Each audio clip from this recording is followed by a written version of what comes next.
আজকে রান্না করব গরুর মাংস।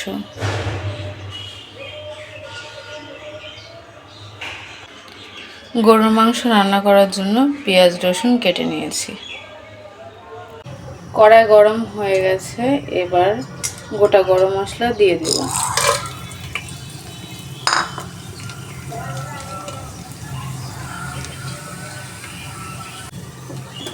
এবার পেঁয়াজ রসুনটা দিয়ে দেব।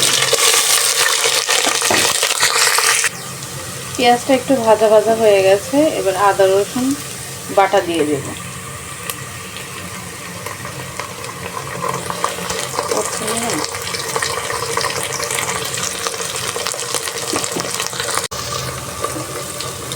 হলুদ দিয়ে দিয়েছি, এবার লবণ দিয়ে দিব।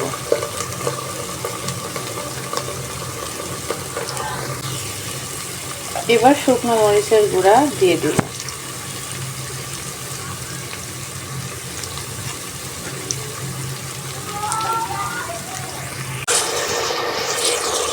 মশলা ভালো মতো কষা হয়ে গেছে, মশলা থেকে তেল ছেড়ে গেছে।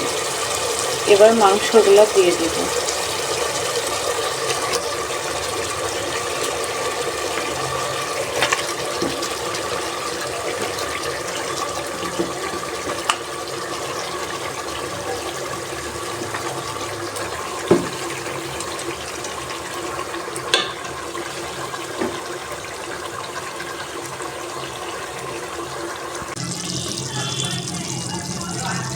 মাংস কষানো হচ্ছে, প্রায় কষানো হয়ে গেছে। এবার আমি আলুগুলো দিয়ে দিব।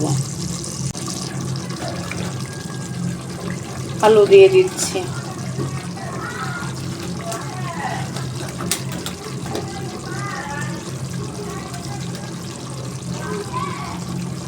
আলু দিয়ে সুন্দর মতো কষে নেব। মাংস কষা হয়ে গেছে, এবার পানি দিয়ে দিব। মাংস রান্না হয়ে গেছে, এবার নামিয়ে নেব।